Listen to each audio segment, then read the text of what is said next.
Hello, everybody. Let's make a start. Thank you so much for joining us online. I'm sorry there's been a glitch. Thank you to the Torch team for sorting everything out. There's been a lot of frantic hard work behind the scenes, but hopefully we're up and going now. And this will also be online afterwards if you have to run away at the end, but we'll take the full hour starting now. My name is Stephen Tuck. I work in US history here, and I'm one of the faculty involved in the Race and Resistance Research Programme here at Oxford. We're based at Torch, and the programme brings together researchers, students, and activists in the history, literature, and culture of anti-racist movements across the modern world. I'm so delighted that Dr. Kennetta Perry has joined us for our first meeting of this year. Kennetta is, of course, such an influential scholar and leader in the field. And I was trying to remember, I think it's 10 years since, Kennetta, you first visited Oxford, and it's great to welcome you back, albeit online, in your role as director of the Stephen Lawrence Centre. And we look forward to hearing more about that. Kennetta will be in conversation with Jade Bentel and Ione Agboro. Ione is a doctoral student in area studies working with Wale Adebamwe, and she works on the emotional health response to uncertainty, and her research in particular challenges current epistemic thought on what constitutes African uncertainty. Ione is the postgraduate convener of the Race and Resistance Programme. So I'm going to hand straight over to Ione now, who's going to chair the session today and is going to introduce Kennetta and Jade. So thank you everybody for your patience and for joining us. And thank you, Ione, for all that you do. And over to you. Thank you, Stephen, for that really nice introduction. Good afternoon, everyone. Thank you for joining us today for what I'm sure will be an engaging, enriching, and exciting conversation. It's a delightful privilege to have Dr. Kennetta Perry and Jade Bentel here with us today. So Dr. Kennetta Perry is the director of the Stephen Lawrence Center and was previously the co-director of the African and African American Studies program at East Carolina University. She has published extensively, including a book on the politics of race and citizenship in post-war Britain titled, "London is the Place for Me, Black Britain's Citizenship and the Politics of Race." She is currently researching histories of state-sanctioned violence and the relationship between the decline of the welfare state and the expansion of the carceral state in Britain. And then for Jade's introduction, Jade is a fellow DPhil candidate at the Faculty of History at the University of Oxford. She is currently working on her first book, Rebel Citizen, an oral history-based project focusing on the intimate recollections and experiences of Black women of African and Caribbean descent who migrated to Britain following the Second World War. Rebel Citizen is going to be published by Penguin Press in 2022. So for a little bit of the structure of this event today, so the conversation between Jade and Kennetta will be followed by a question and answer session. And I would really like to encourage you all to put your questions into the YouTube live chat.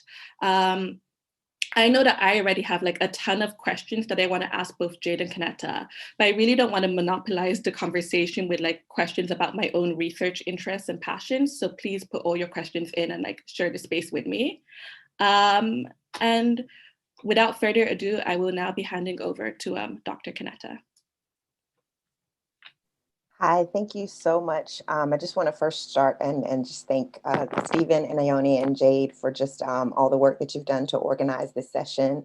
I'm really excited to be here today to share a little bit about some of the work. Largely, I'm going to speak in the beginning, largely about some of the work that we are doing at the Stephen Lawrence Research Center and how it sits in relation to the broader kind of UK higher education landscape and the place of Black studies, and in particular, I think to some extent, Black British history. And so I'm gonna take about 15 minutes or so and talk a little bit about that and talk about its relationship as well to my own work as a scholar of Black British history.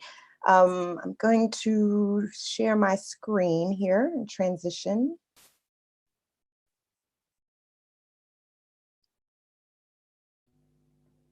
Okay, I'm hopeful that everyone can see that. If not, please, someone in the chat, let me know.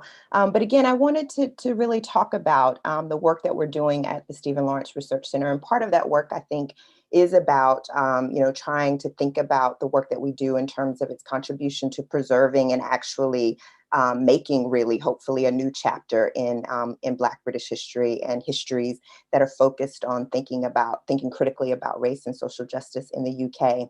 And so I wanted to just begin by kind of talking a little bit about my own, I feel like, sort of intellectual relationship to Stephen Lawrence's case and the legacy of the case. And I think in many ways, I feel like that conversation in an intellectual sense began with work that I was doing as part of my first book project on London is the Place for Me.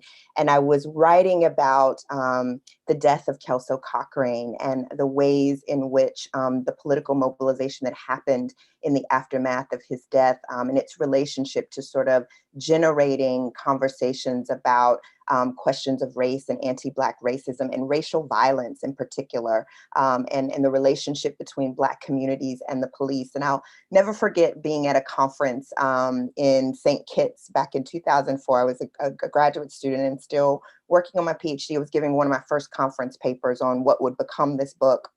And one of the commentators, one of the persons giving comment on it was the Caribbean Studies Association conference, and she made all of these connections between Kelso Cochrane and how, for her, reading about Kelso Cochrane gave her a much richer contextualization for understanding cases that were a bit more well-known historically and in popular memory. And in particular, she made a specific reference to Stephen Lawrence, and that really stuck with me, I think, as I kind of went forward in terms of writing the book and sort of thinking about the ways in which the history that I was writing, what it would say to understanding things that came after and how it would provide a particular kind of historical context to conversations that I would argue we're obviously still grappling with even in the 21st century. But again, that conversation, sort of writing about Kelso Cochrane, I feel like was one of my first entry points into sort of thinking intellectually about the case of Stephen Lawrence. I would also say another kind of critical turning point moment there was in relation to the death of Trayvon Martin. And at that time, I was beginning to finish the book project and really think about the history that I was writing, but what it meant to conversations that were happening in the present. And for me, kind of watching the dynamic between the Lawrence family and Trayvon Martin's family sort of play out in the press, again, gave me this other kind of texture to think about these longer histories of really these Black Atlantic, Black internationalist connections between these questions of state violence and anti-Black racism across the Atlantic. And so I sort of signal that moment as well as a kind of formative space in terms of my own thinking and some of the work that I have brought to the center and how it informs my own work. I'll say briefly, and I'm happy to kind of expand upon this in the Q&A, but currently I'm also, kind of taking up this question of racialized state violence in Britain, and in particular, thinking about it through the lens of the police and the carceral state, but also just sort of thinking about that as a way to think about questions of justice more broadly in the UK. And currently I'm working on a book manuscript that's looking at, it's tentatively titled David Alawali's Britain.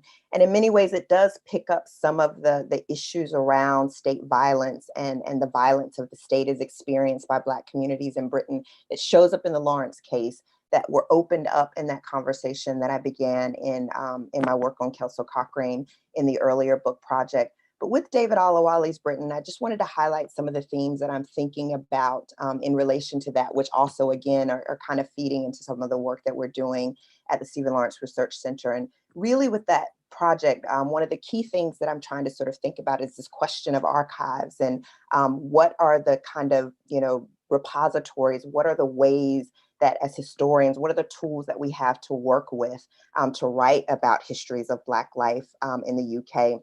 What's possible with kind of conventional archival spaces that are oftentimes wrought in really sort of scenes of violence and the scenes of sort of a kind of deadening of Black life. And David Alawali's archive really kind of gives us a way to kind of think about that.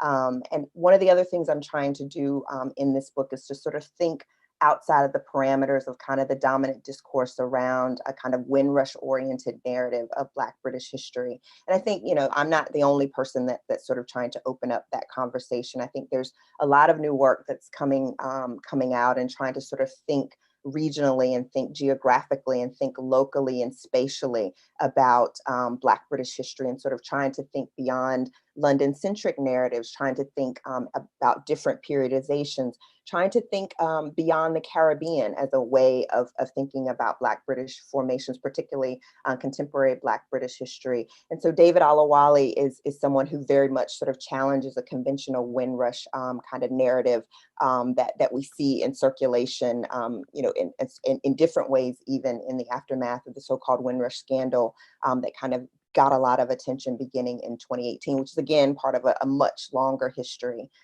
One of the other things that I'm trying to do in writing about David Alawali, and just to say a little bit about David Alawali, he was spent the 20 years roughly that he spent in Britain between 1949 and 1969, when his body was found, essentially the coroner's report indicates he was found drowned apparently in Leeds in 1969. And essentially the case sort of is created historically in terms of an archival record based on the fact that it triggered an investigation into two police officers who were thought to have been involved in his death, but what were most certainly involved in a targeted and systematic campaign of violence against him in really the 18 months leading up to his death.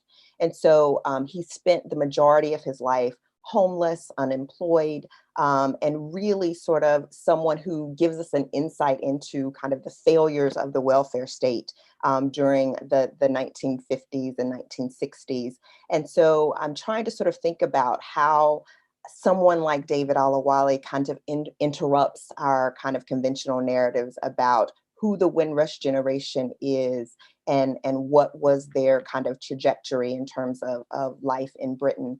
And one of the things that I think is really interesting to think with about David Alawali is how his narrative sort of interrupts a lot of the conventional Windrush narratives around respectability and what that looks like, and how those claims to citizenship oftentimes were rooted in respectability, and the ways in which someone like David Alawali, who has a history of police contact, a history of dependency on the state, doesn't fit those conventional narratives. But how can we account for the Black life that he lived in the UK, and how can we use that life as a way to kind of open up the ways in which state-sanctioned injustice happens in the UK? So that's sort of the frame that I'm trying to bring to his story. And again, I think he is someone who opens up different ways of seeing the state, different ways of seeing different kinds of Black lives. And also, I think, you know, he opens up a narrative that allows us to think about West Africa's diasporas in Black Britain in a kind of conventional period of Black British history, in that post-war period. He arrives in the UK from Nigeria as a stowaway. And it's interesting to think about the contrast between his arrival in 1949, less than a year after the Windrush passengers, juxtaposed against that Path newsreel footage that features people like Lord Kitchener, and that kind of fanfare narrative that becomes part of our kind of popular discourse around Windrush. He sort of takes us on a different journey. And I'm really trying to think about, what is it telling us about the state of the British Empire to think about someone stowing away and the dangers of that mode of travel to come to the UK and sort of come at a moment where immediately you're going to be criminalized, and that is part of the trajectory in which you would orient yourself in the UK, but also in his case, sort of that would be a trajectory that would really be a defining kind of frame in which he would live life in the UK, as someone who was consistently and persistently criminalized, both by way of his status, but also by way of certain kinds of encounters and vulnerabilities to certain kinds of policing due to his economic status. So I'm trying to really think about how he opens up a different way of seeing a side of Britain that oftentimes I would argue we're often shocked by, but I'm trying to sort of say that this British existence has been there all along. As I've said before, I think his story as well kind of opens up. I'm really trying to as well tell a story about Leeds and trying to think about formations of Black Britishness, again, outside of London and outside of even places like Birmingham and Manchester. and sort of really trying to open up a kind of regionally distinct conversation about the experience of Black life in Britain. And I think kind of the final big theme that I'm working with in sort of constructing a narrative about and thinking about David Alawali's legacy historically is really trying to foreground the history of racial violence and the violence of racialization in British history. I think there's a lot of work happening that's looking at sort of a colonial violence, but we sort of need to sort of think about the ways in which racialized violence has been sort of endemic to, experience of life in the context of so-called metropolitan Britain. So sort of bringing that story right to the British Isles and making that a central frame through which we understand not just Black British history, but British history. And so I think that David Alawali's life and the injustices that he experienced as a result of life in Britain sort of open up a wider conversation about that. And also really give us a kind of context for understanding Stephen Lawrence's case.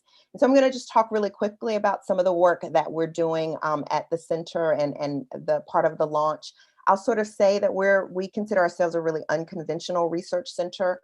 And it's really important to note and underscore that we began by way of an archival donation by Baroness Doreen Lawrence of her archive of Stephen Lawrence, and we call it the Stephen Lawrence Archive, but it's really the papers of Doreen Lawrence to some extent, and it tells you a story that is oftentimes quite different than the kind of popular narratives about Stephen Lawrence as a kind of legal case.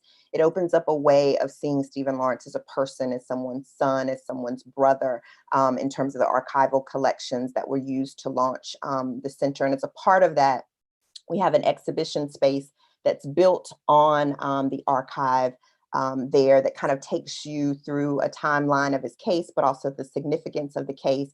It's also, the center itself is a physical space on campus, so it's really an alternative learning space for student groups. And it's interesting to think about, thinking about Stephen Lawrence's narrative as a context for contemporary conversations that students are having about university life, about their organizations and their relationship to different issues on campus. So we think about that space as a very special kind of space that we have, and that makes us very unconventional and opens us up to different kinds of engagements between a kind of traditional university community and a kind of wider set of audiences that oftentimes are not sort of imagined as part of the university's community. So that space is very critical to us. And I can talk a little bit more about what some of what I think is important about the fact that we really began as an archive, but that's definitely an element of that.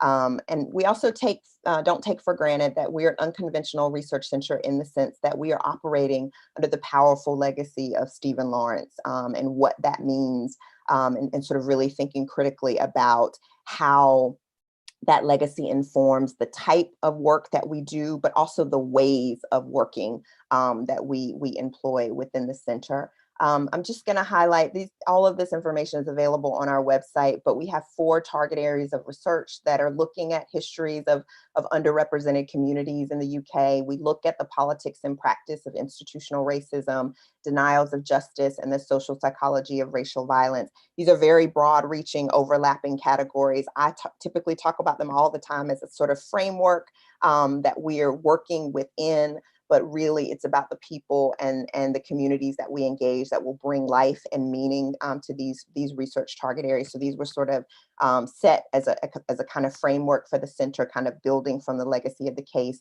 but we're very much open to how we interpret that in terms of the projects that we undertake.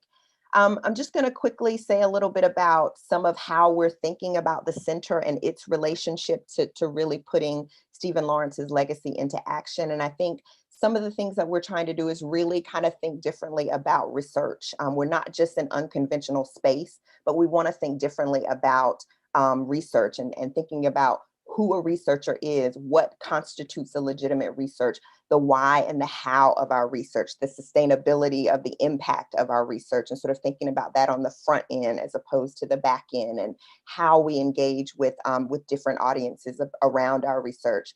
One of the things I say all the time is that my 9-year-old daughter is just as much of a researcher as I am. She's curious about the world. She has questions. She thinks about, different ways of solving problems. And that's essentially what research is. So we need to kind of, for lack of a better word, kind of decolonize our notion of what research is, in order to kind of think differently about the audiences that we can potentially reach with some of the questions that we're raising, and how some of the questions that we raise within a kind of traditional university space can be informed by people who may never have any desire to operate within the bounds of a university, may never have any desire to walk, the halls of Oxford, or to come to DMU and sit in our classrooms, but very much have pressing research agendas that we need to be attuned to. So I think we're, as a center, trying to really think very critically about, how we can talk about the value of what it means to be a research center to communities who oftentimes don't engage in those terms, but are very much engaged in the practice and have something to tell us about our own practice as academic researchers. One of the other things that we're really trying to do that's connected to that is to cultivate intergenerational research communities. And again, just like I said before, we want to think about research communities that have people like my 9-year-old, and have, people who are kind of, have PhDs and maybe professors and have all of the titles, but also are just really thinking widely about people who are trying to think differently about justice, think differently about social change, look at issues, interrogate our world, think critically about it, and sort of, imagining research communities through those frames, rather than the kind of conventional ways that oftentimes happens within academic spaces. We are definitely an interdisciplinary space that's trying to sort of think in intersectional ways about our approaches to conversations about race and social justice. I also think we are, as a part of our university, cognizant of the ways in which, as a research center that is representing research that is really underrepresented in the UK higher education landscape, the ways in which we staff and resource that center, what it means as part of our university's stated goals of trying to be more ambitious about recruiting staff members, academic staff who are underrepresented in the sector. And so that's something that we think very consciously about. And we are trying to sort of really develop a center that is having, in terms of its reach on a local, national, and international scale. I think I'm kind of running over. I'm just going to really quickly talk about some of the projects that we have, and Jade, you and I can follow up there. But we do have a Legacy in Action Fellows program. Again, that's one of the ways that we've recruited our core staff to the program. And that's really a 5-year journey for early career fellows that's meant to test a pathway to progression from early career through associate professorship. We're working in our local communities through a Teaching to Transform project that's looking and working with local educators to cultivate anti-racist pedagogies, and working at multi-layers in different schools in Leicester. That includes outreach events, again, working outreach sort of classroom takeovers, up through, again, working with teachers in terms of cultivating anti-racist practice. We're also thinking about, what do the textures of Blackness look like from the vantage point of the Midlands. We have a PhD studentship that's devoted to that, working with an organization, Serendipity, through one of the M4C Collaborative Doctoral Awards. We're also developing partnerships, international partnerships with historically Black colleges, and sort of looking at the ways that, particularly like an institution like DMU, that is a majority minority serving institutions, what do institutions who have historically been doing this work have to tell us about how you create an institutional culture that is anticipating and built for, and trying to sort of facilitate success on multiple layers for students who are often underrepresented in the higher education landscape. And we think the historically Black colleges in the US have a lot to tell us about that. And then related to that, one of the other things that we're working on is a pipeline program where we're looking at mentored research apprenticeships. And so we're in the process of doing some work, some scoping work around that we're hoping to to get external funding related to that, to kind of think about the pathways into academia, particularly in the humanities and social sciences, where there is an acute underrepresentation of Black students at the PGR level in the UK. So again, I hope you're kind of getting a flavor that we are trying to sort of think about working on different levels in terms of the work and the impact that we have as a center. With that, I'm going to close because I know I'm over time, and I'm going to turn back to Jade. Thank you so much, Kennetta, for just like such a beautiful presentation. It was so rich. I found myself making so many notes throughout the past few minutes. So just thank you so much for that. Thank you. I guess where I really wanted to start, which is where, you know, so many of us start as historians, is with the archive. You know, you kind of mentioned your research on Kelso Cochrane, on David Oluwole. And what I was really interested in is this idea of, you know, the archive being a site of violence, especially, you know, for Black people. You know, you said it kind of, I guess, reproduces that deadening of Black life a lot of the time when we encounter the archive. So I guess what I was really interested in, as people who are trying to do this work and kind of form counter narratives to the ways that Black people are subjected to the violence of the archive, how do we as Black historians also, I guess, cultivate forms of care, forms of restitution through our own encounters and the way that we engage with the archive in our work? Yeah, I think that's a fantastic question, and I'm not going to in any way be able to sort of answer that, but I think it's an open question that we need to actually continually revisit, because what it encourages us to do is to think as historians about our practice, and not just to assume just going and making an appointment at the archive is what it means to be a historian in practice, and reading documents and reading what, you know, something that's been constructed for us to do. So I think your question is really one that we need to constantly sort of revisit as historians. One of the things that I'll say in relation to some of the people that I've talked about, and why I go back over and over again to the fact that the center began as an archive, I think that's really important to me. What Baroness Lawrence was doing was sort of a radical, she was really, it's a really radical practice. She's actually opening up our sense of a kind of archive that is about life, that is about sort of, you know, we're thinking about sort of the death of her son, but the archive is really about this love story to some extent. We can think about it in a complete, it's not meant to actually do what the kind of colonial state archive is oftentimes constructed to do with Black life. So I think it's really, you know, again, I'm trying to put out here PhD projects that need to happen, but there's a way in which that archive is a kind of, you know, gives us something different to think about in terms of the violence that oftentimes is the framework by which we're having to excavate histories of Black life. And I think her archival practice opens up something different. And part of what we're trying to do, even with the Textures of Blackness in the Midlands project, my student that's working on that, is she's trying to really think critically about what are these different kinds of alternative archival practices that we are not sort of registering in our conventional disciplinary conventions, that actually are, you know, going to are creating a kind of archive that is not about that kind of process of deadening that we're oftentimes having to kind of, you know, develop methodologies to kind of, you know, open up in different ways or read in different ways. So I think that that's definitely one thing to be said there.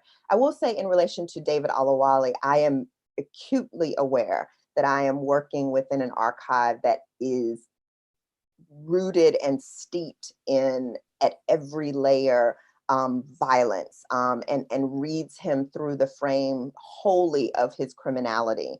And so I am trying to think about what else can this archive render? And so part of what I'm trying to do now in terms of thinking about the archive is really thinking about the sights and sounds of that archive, and in particularly trying to think about soundscapes as a way to really read what is happening. And, you know, I don't hear his voice in those ways, but there's a way in which when you read those documents and you read these encounters and the recounting of what is happening to him, there's a way in which the sounds of that archive are kind of doing a kind of work. And I'm trying to think about how, even within the context of this archive that is produced and sort of replicates this kind of violence, how we can find echoes of kind of Black emotional life and sentience, even within that, by kind of reading this, trying to read the soundscapes of that archive. And so I think it is, trying to kind of, I am trying to interrupt the power dynamics within that archive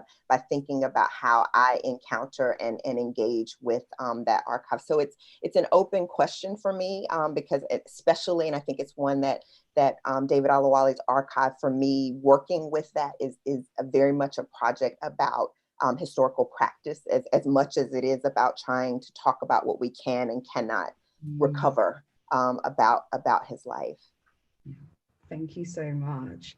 I mean, I really see that being in conversation with your first book, London is the Place for Me, because, I guess when I started reading London is the Place for Me, one of the things that struck me the most was, in the opening pages, you say, there's this kind of narrative of Windrush, there's this narrative of African Caribbean migration to Britain, which is very much, I guess, framed through the white gaze. That is our first encounter with Black people coming or migrating en masse to this country.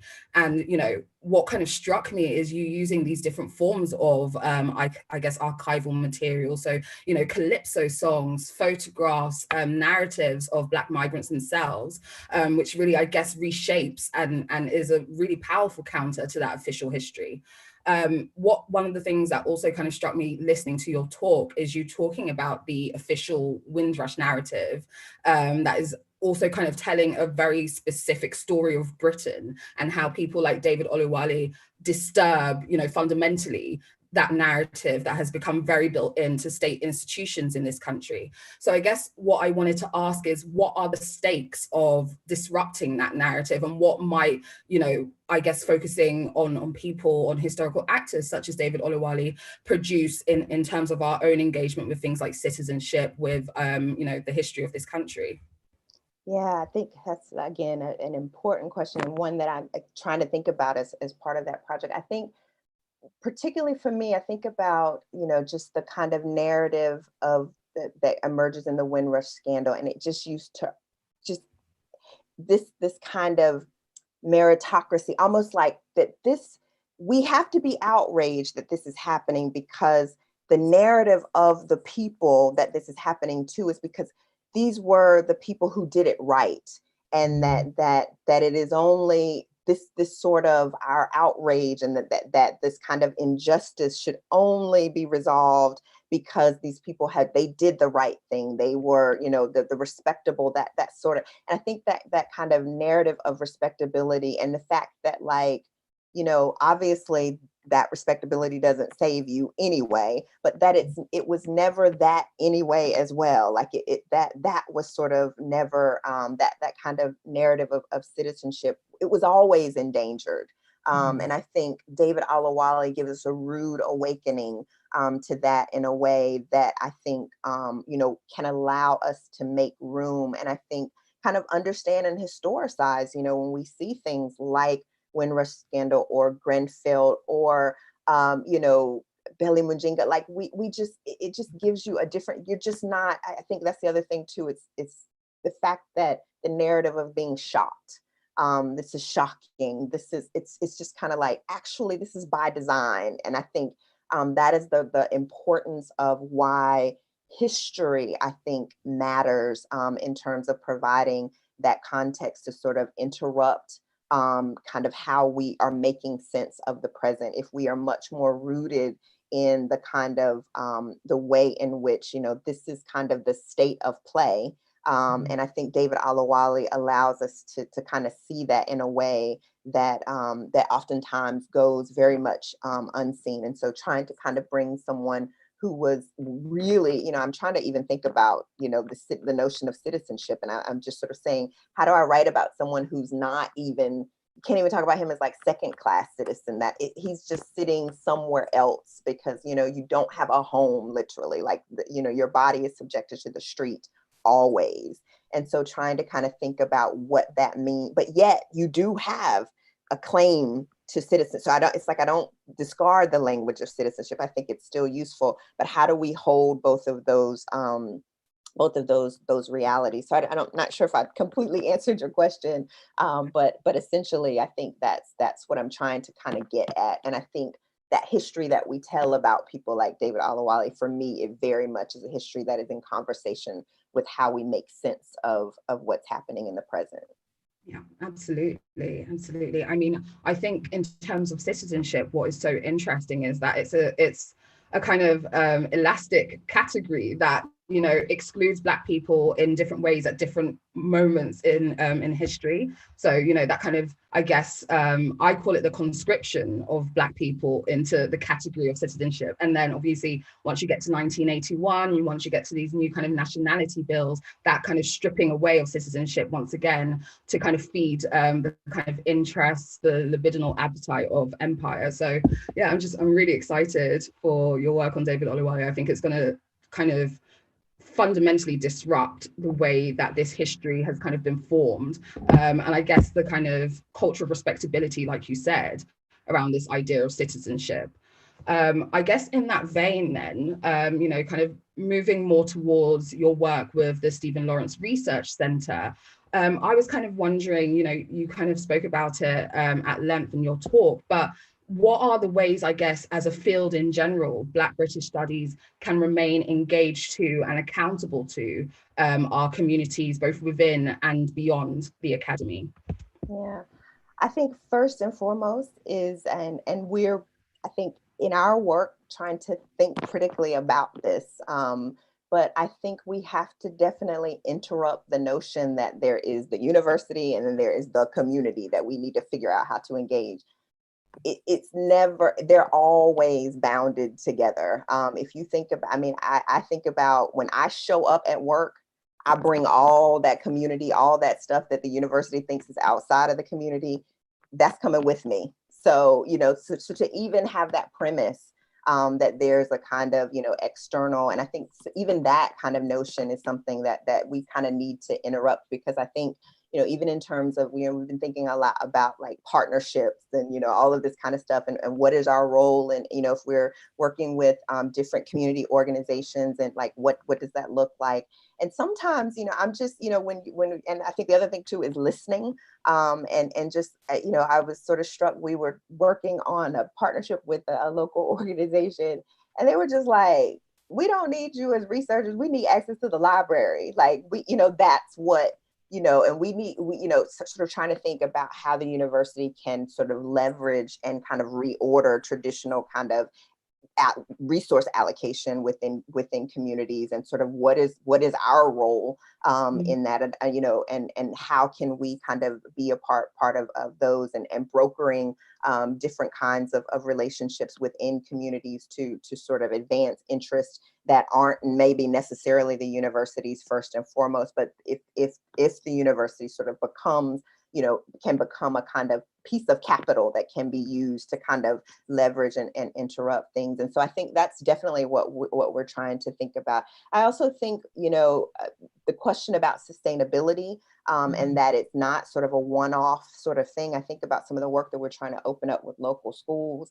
It's not so much that we blanket the city, but it's about us having deep dive, multi-layered relationships, so that we, you know, one of the schools that I showed pictures for, they came and did a Stephen Lawrence Day experience at DMU. The students went on to kind of form a club, but the teacher, she, you know, we're working on a pathways program across the Academy Trust with that. So it's sort of, you know, trying to really kind of have deep dive relationships that have multi-layer relationships, multi-layer impacts. And sort of really trying to think about how we embed ourselves within a community, rather than simply just sort of seeing ourselves as an external partner with something that is happening with the community. So we're working on that conversation, and we want to model that as well in terms of the work that we do, and how we speak that to practice within the sector. Thank you. I guess also then kind of expanding on this idea of Black studies in Britain, which in terms of its institutional life, is still very much kind of growing. But of course, like you said, there isn't that kind of fixed binary between the academy and the community. Black studies is always kind of being formed in so many kind of heterogeneous ways. I guess what I wanted to ask next is, as someone who was very much trained in the States and came up, within kind of Black studies departments in the States, I guess, what are your reflections on the kind of interconnections, on the differences between, I guess, what's happening at the moment with Black studies in Britain and the very much kind of established field of Black studies in the States?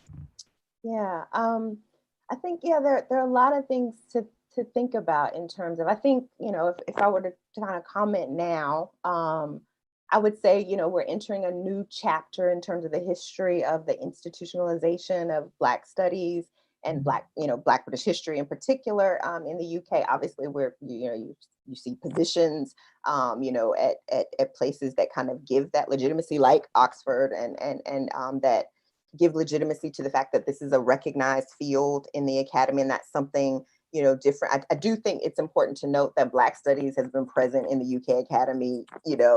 This is not, that sort of, if you go back to Eric Williams and Elsie Agove and students who have been trained, but are also feeding a canon of knowledge about the Caribbean, about histories of slavery, about the histories of empire.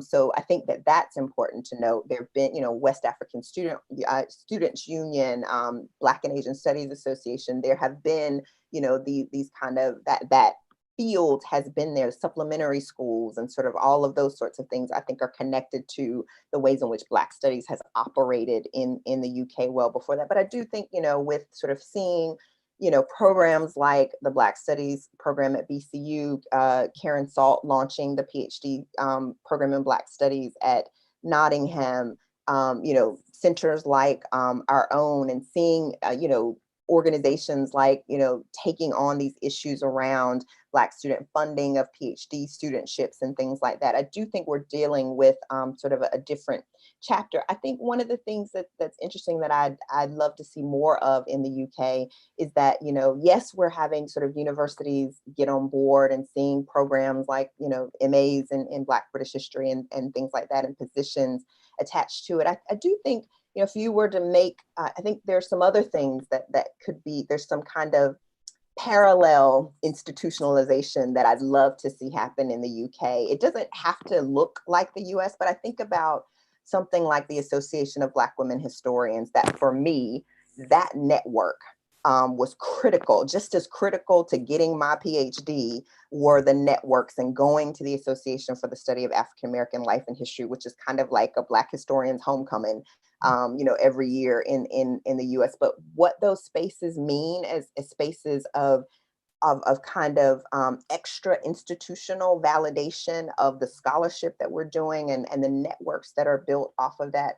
So I think, there's a way in which, we're seeing like universities, do some things differently. But I do think, one of the stark differences that I notice or is that, and I do think, it's not that people aren't joined up and don't know one another, but that kind of institutionalization of the networks. And it's happening. I think it's beginning to happen. I think about like the Anticipating Black Futures conference and the work that they're doing to kind of bring together formalized networks amongst Black PhD students. I think that's really critical work. But I think even more of that, because the institutionalization, I think, happens in many layers, and it's part of what's happening within the formal institutional spaces, but it's also how we institutionalize spaces that are also kind of run parallel to some of those formal spaces as well. Thank you. And I guess for my final question, before I hand over back to Ione for the Q&A portion of this event, I did want to ask, you've kind of just spoken about, I guess, these sorts of networks in the States that have been very much formed by Black women and Black women historians in particular to remain interconnected, to be a kind of critical mass in this field.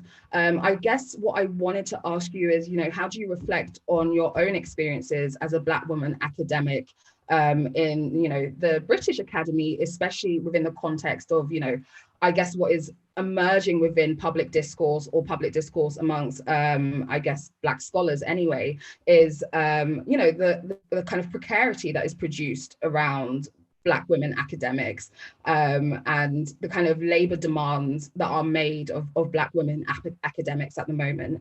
And, you know, that figure, which I've kind of lost track of in terms of how many Black women professors there even are in the UK, but it's definitely not a lot. I think last time I checked, it was 28 or 29. So I kind of wanted you to speak to your own experiences within the academy. Yeah, and I think the word that you've already mentioned, I think, is that the precarity of it is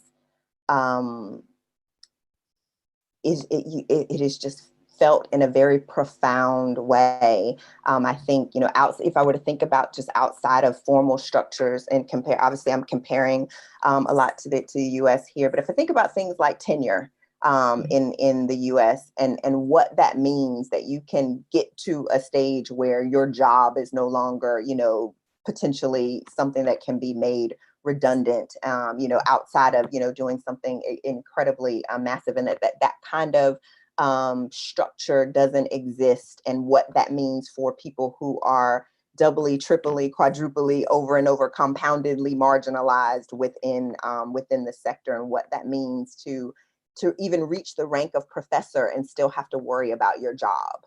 And worry about, and what kind of laboring conditions does that mean, and how does that shape your, you know, your kind of, you know, intellectual production? How do kind of, you know, structures like ref structure, you know, all of these sorts of things, what does that mean in terms of the conditions of laboring? And I definitely think, you know, there are definitely some nuances there, and you sort of you feel that that difference in many ways. I think, you know, I don't forget, you know, my own positionality as a Black American woman in the UK context. It doesn't erase the fact of still being Black in Britain on many levels. It doesn't erase that at all. But there, you know, there are ways in which it's interesting, you know, as an American sort of in a job where I'm actively always sort of talking about issues of race and racism, the ways in which, you know, some of the, you know, people sort of want to position you in relation to that. And then to sort of remind people like, actually, no, I study the UK.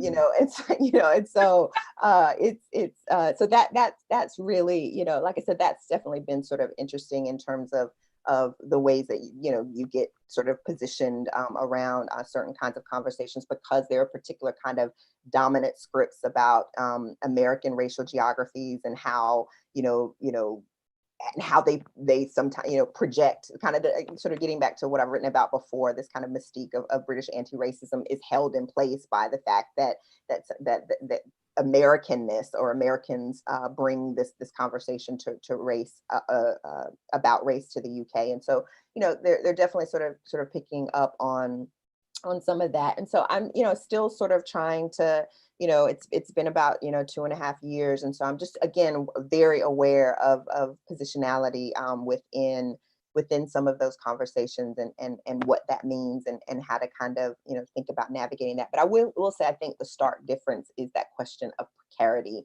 as a Black woman in a sector where Black women are, you know, just underrepresented and not in the room. It's like you see the structures of those barriers.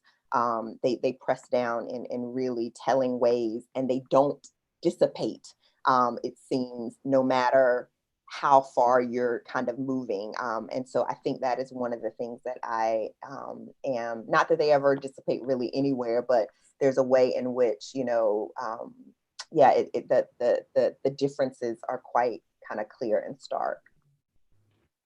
Thank you so much, Dr. Perry. It's been such a pleasure to be in conversation. Thank you. I'm going to hand back to Ione now for the question and answer session, which I'm really excited about. Hi, I'm glad to be back. This has been already such a wide-ranging and interesting conversation, which I think is demonstrated in the YouTube live chat, because there are a lot of questions, and I would say they're about everything and anything. Like, you guys have clearly provoked a lot of different thoughts and curious for different people. But before we start bringing in the audience for live chat, there are two members of the Oxford student population who are here today who will ask you some questions. So maybe we can start with Zara first, please.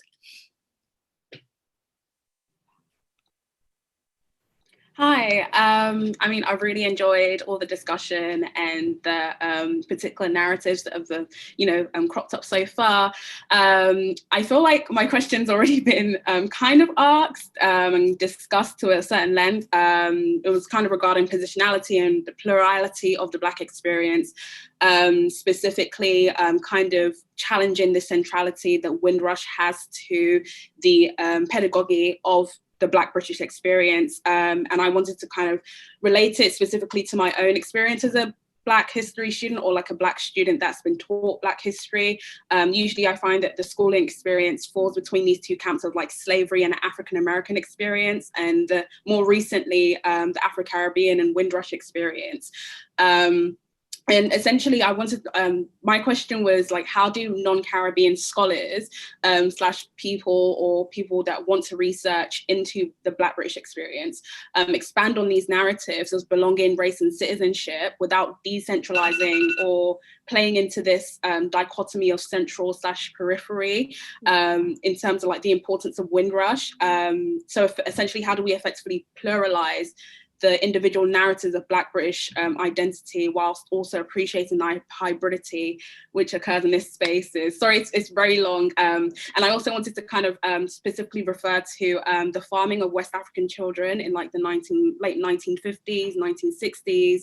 I know like the first advert was brought out in like 1955, which again, literally is situates within this period of Windrush and this period of, building this idea of, the contemporary or the modern idea of Black British identity.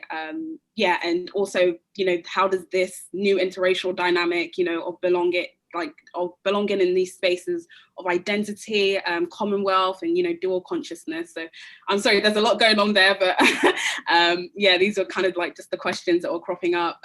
Also, whilst also reading your work as well. Yeah, and Jade, I'm happy for you to join in as well here. I'll just sort of to the point about, how do we avoid the kind of center periphery conversation? I don't, again, have a definitive answer about that, but I do think it is about sort of how we have some honesty and integrity about our way in. And being unapologetic, but also fully acknowledging that we have chosen a particular way into a set of issues. And I think, that's something I just think, that kind of acknowledge that this is not a kind of universal narrative, and not trying to even as we craft our narratives as historians, or even as we sort of teach in the classroom. I think that, to me, whenever I hear the conversation about like decolonizing your reading lists and all that kind of stuff, I'm like, actually, before you change anything, let's just talk about what's there and why it's there and what it's doing and all that kind of stuff. So like, let's like acknowledge what way you've chosen in that maybe you're representing as a kind of universal that's not that. And so I think that's it's kind of, and we will make a choice about, and it's a political choice as well. And I think part of, as academics, part of what I think our responsibility to do is kind of to acknowledge the ways that we've chosen to go in to explore a set of issues, and that they're going to be limits and blind spots. They're going to be things that are opened up, and as much as that are opened up, it's sometimes that are foreclosed within the process of opening those things up. And so I think that's one answer. It doesn't really resolve the fact of that, because I do think, you still kind of, need a lot of microhistories, and then sometimes you got to take a step back and then kind of survey and see what that shows us about the whole. But I do think part of that is about kind of acknowledging what our way in is. Mm-hmm. Yeah, I completely agree. I also just wanted to kind of quickly add to the point of, this history of farming of West African children in the 50s and 60s. I'm actually just writing a chapter about it for the book, because my own grandma went through that experience with her daughter. So I guess what I find really interesting about it is, rather than this idea of, for my book Rebel Citizen, rather than this idea of like the Windrush narrative as being the center, what is actually the center is these kind of histories of Black migration, which have, you know, been going on for centuries in this country. And I think, you know, even though we say we learn about slavery, I would actually contend that we actually don't learn about slavery, because when you start with slavery, the whole history of Black people in this country, the whole history of Black people in connection to empire is completely different. And that is both for, you know, African Caribbean migrants and African migrants. I don't believe that, you know, that history of farming emerges outside a history of enslavement and a history of empire. So yeah, I think just kind of changing the frame of these ideas of citizenship, because, you know, even within this period of migration, people coming from Nigeria and Ghana were also technically afforded legal citizenship, you know, in so many ways. So how does that then disrupt this very hegemonic narrative that we have around Black migration in that period?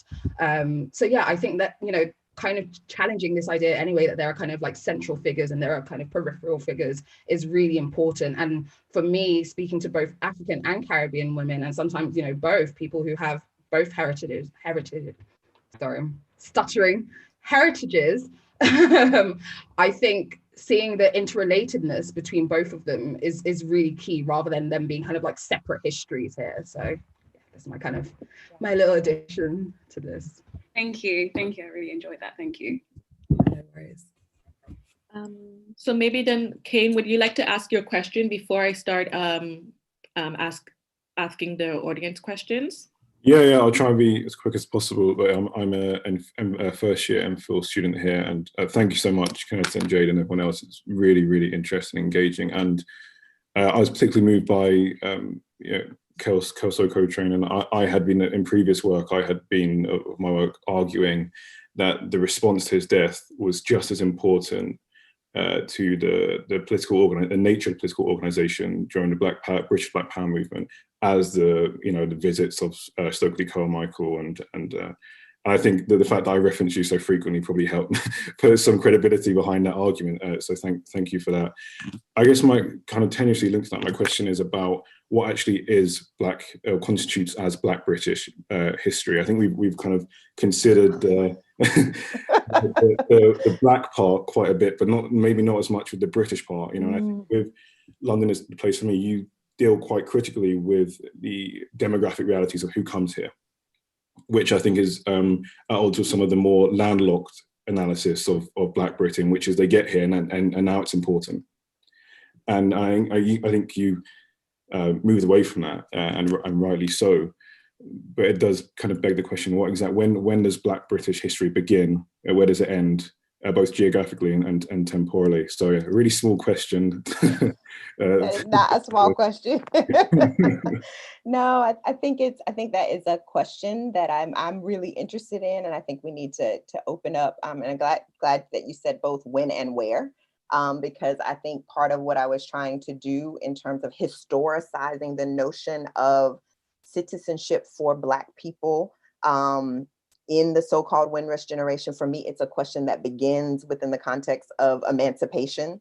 And so, you know, that takes us not to any kind of so-called mainland, but this is a conversation rooted in, you know, what are the claims of people, Demerarian insurgents in the early 19th century, who are making these appeals about what it means to be a subject of the crown, and sort of reimagining this notion of what and who is British well before the law catches up to them, in the 20th century. And so I definitely think, again, we do have to imagine different kinds of physical, geographical landscapes to some of these questions. And that's kind of what the interesting thing about the place of Black studies, Black British history cannot be, I go back to Hazel Carby, it cannot be this sort of just additive thing. It actually sort of transforms the whole frame if we're actually trying to really do the work.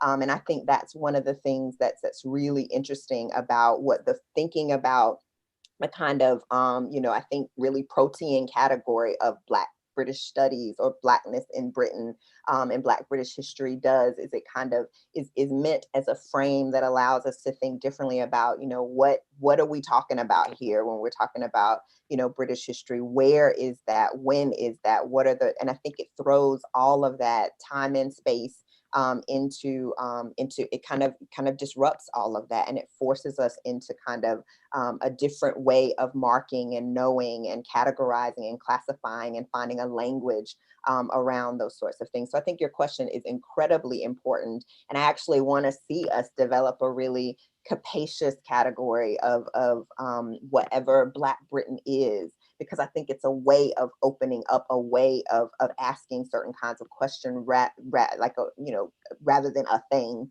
or kind of definitely a time period. So I'm trying to kind of chip at that a little bit on a certain scale with some of the work that I'm doing, but I think that is the kind of, you know, important question, is that we need to constantly be sort of thinking about all the ways in which the language around what is Britain, what is British history, what is Black British history, and what are the relationships between the two, and that they do explode a lot of the conventional categories around how we do history in relation to categories of time and space. So I think that's really important. I definitely think the Caribbean, I think continental Africa, like I think even the Windrush scandal, if we think about that history of citizenship, as Jade is sort of pointing out, like what I'm finding is the conversation that we think was just about Caribbean migrants and the kind of the way that the state is viewing them, those discourses were rehearsed on like West African stowaways and the problem of, 10 years earlier. So you're finding the same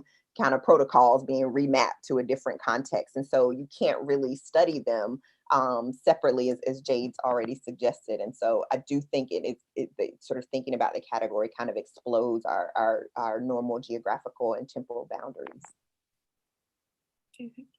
Well, thank you for that answer. I think I'm in the very unenviable position right now of trying to both manage the time while it's like looking at all the different questions from the audience, which are really, really fascinating, ranging from like methodological questions to like more contemporary questions. So I guess following the theme of like the Windrush generation that we've been speaking about, combining two questions into one, some of the audience members are wondering both about kind of this kind of creation we're doing recently of like turning the Windrush generation into the good immigrant generation, or and alongside like speaking of them as the good generation immigrant, going back into their past, the idea of them being invited into the UK and how that kind of speaks to this idea of like an anti-racist Britain and kind of challenging those ideas. Yeah, it wasn't an invitation. I don't even know what to say about that. Like that just was not, it's just not accurate at all. There was a claim to be made and a claim was made. And that's why, again, I think that as much as we can talk about citizenship being a problematic category, this was something that it was a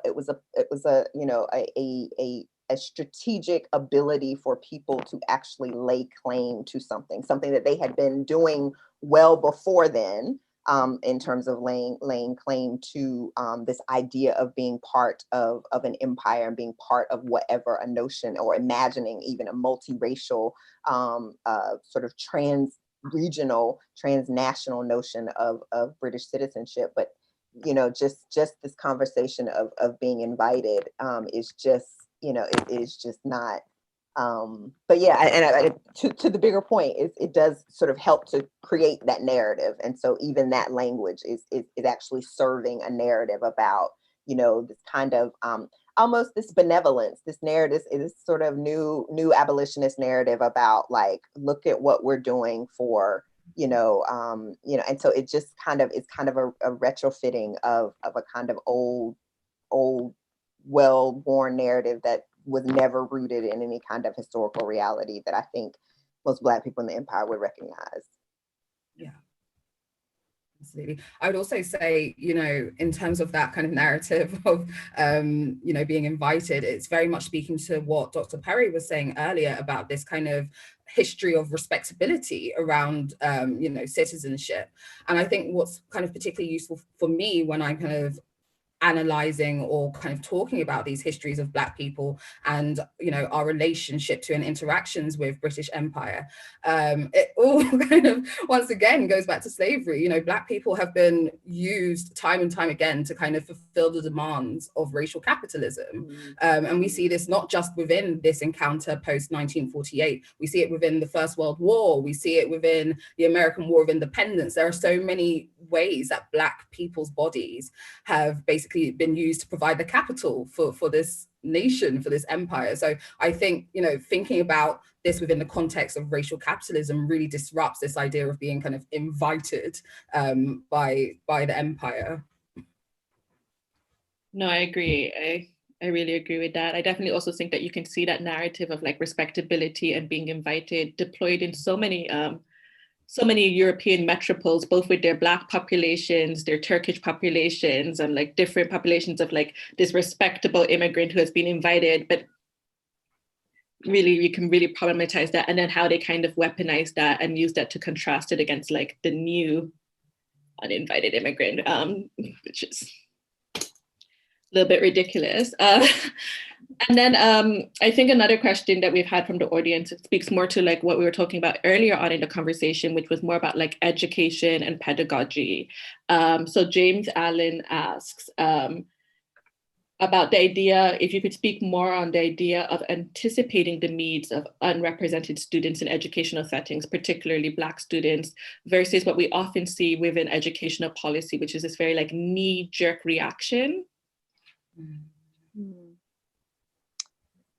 Yeah, I think that's that's a wide-ranging kind of conversation as well, and I think it you know, sort of the anticipating part is about, you know, not just it sort of would inform the approach on a number of levels, so that, you know, widening participation isn't just about sort of a demographic conversation and sort of trying to set, you know, and that widening participation conversations become about not just presence, but like, what is the environment like?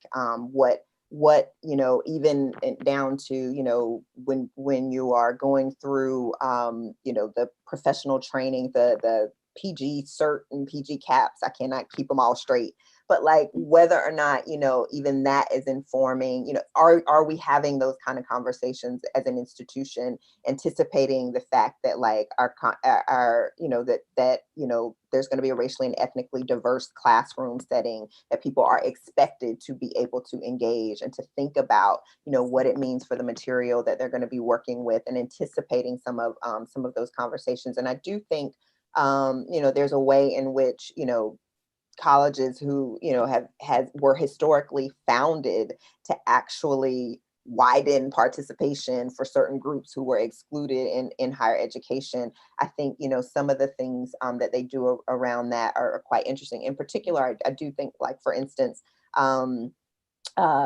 number of HBCUs have undergraduate research programs, so that they are actually cultivating opportunities to have students think about themselves as researchers as part of the undergraduate curriculum experience, or sometimes it's a co-curricular experience, but that profiling of that. And so I'm definitely thinking about it, particularly at an institution like DMU, which was one of the things that attracted me to DMU, was it was like, what? This exists in the, you know, the UK, like it's, you know, a 54% Black and Asian student population, 37% Black.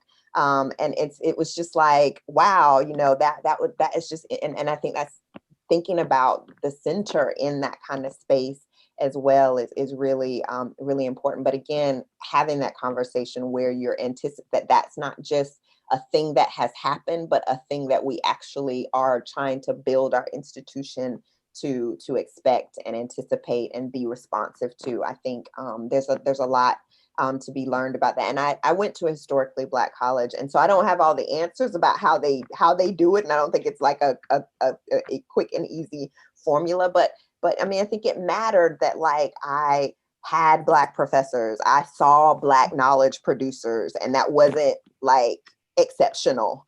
And so, you know, there is a way in which, you know, you're sending that message about what is privilege in terms of knowledge producers by the composition of the British Academy at all the different kinds of institutions that exist in the UK. So I think that's the kind of thing that I think is really important.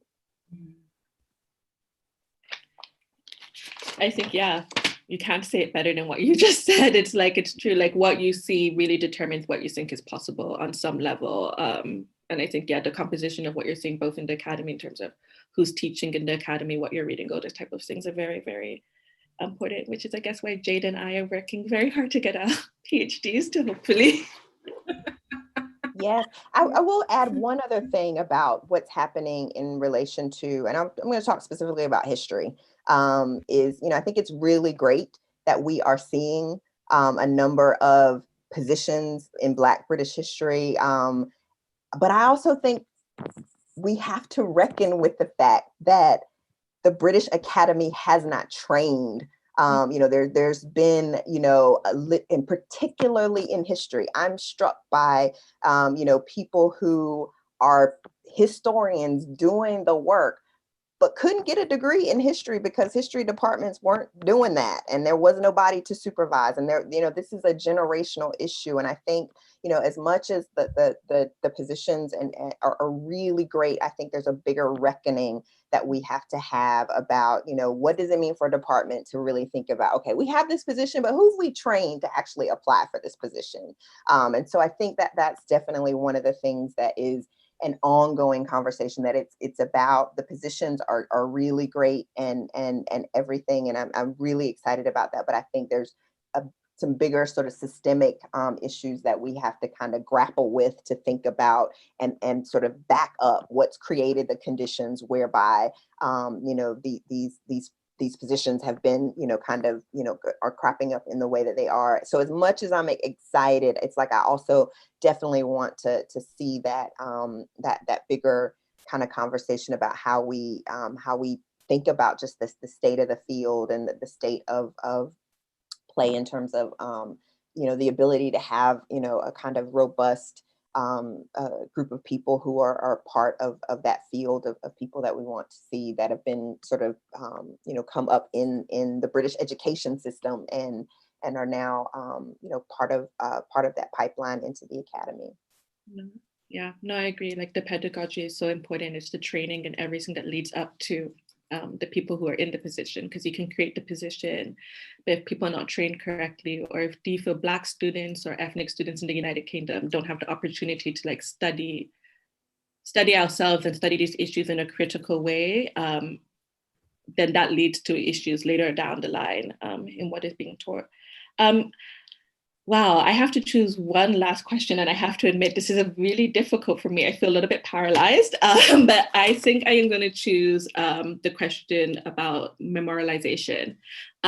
So someone has asked about the state of play of white supremacy and how this could connect to the memorializing of both Stephen Lawrence, but more recently Shukri Abdi. And I was wondering if either of you have thoughts on that. I think one of the things that I'm thinking a lot about and trying to figure out how to write about is the ways in which Stephen Lawrence actually, becomes a particular kind of exceptional story that actually holds intact, a way in which you're kind of whitewashing and sort of, not grappling with a longer history of white supremacist violence and its institutional forms in the UK. And so, I think that's one of the things that we're trying to do at the SLRC, is to really situate and almost recontextualize as well how we think about the legacy of that case, and to join it up with this kind of wider history locally, nationally, and even internationally as well. So I do think there's a way in which the kind of creation of certain kinds of exceptions. And I think there's a way in which that story, for a lot of powerful and compelling reasons, I will say, but there is a way that almost is like, well, if we know about Stephen Lawrence, then we already know that, and that's done and dusted. We had McPherson, the law changed, and there's a kind of neat beginning and an ending for some people that begins in 1993 and ends quite neatly in 1999 with McPherson. And we've labeled the police as institutionally racist, so we don't need to look at that term anywhere else, or so there's a way in which there's certain kinds of conversations that people weaponize Stephen Lawrence's legacy to foreclose certain kinds of conversations that allow the persistence of kind of, I think, a kind of white supremacist racecraft to exist in terms of how we narrate histories of race and racial violence in the UK. So that would be the one thing that I would say there. Well, thank you so much. I'm going to wrap up the conversation now. I would really like to thank you and Jade for giving your time today to speak with us. Like, I found this conversation to be so engaging and so interesting. I have about 5 pages of notes right now, and I'm sure most of the audience is similar. Thank you so much. Thank you as well, Jade. Oh, thank you, and Ione, thank you so much. And I would also like to thank the audience for your attendance and your questions. I know that we didn't get the time to reach everyone's questions, but I also feel like a lot of your questions are reflected in the term card that we have planned for the year. So a lot of your questions were about methodology, specifically speaking to oral methodologies and archival methodologies. We will be having a workshop in 2 weeks on oral methodologies and archival work and an archival workshop. So for people who have questions on that, I hope to see you there.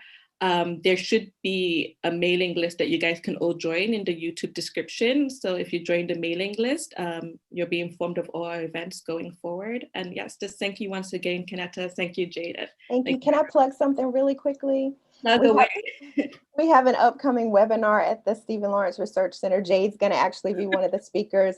It's coming every Wednesday evening in February on unsettled multiculturalisms. We're revisiting Barnard Hesse's really groundbreaking text that's now 20 years old and trying to think about its relevance in our current moment as a way of sort of thinking through the calamities of 2020, but also just sort of our present state of play. And so I would love for people to kind of check that out through our website. You can also find out information at SLRC at DMU on Twitter related to that as well. And if you send us the details, I can also send it to everyone who signed up for the event today. So you guys should all, look in your inbox to receive details on that as well. Thank you.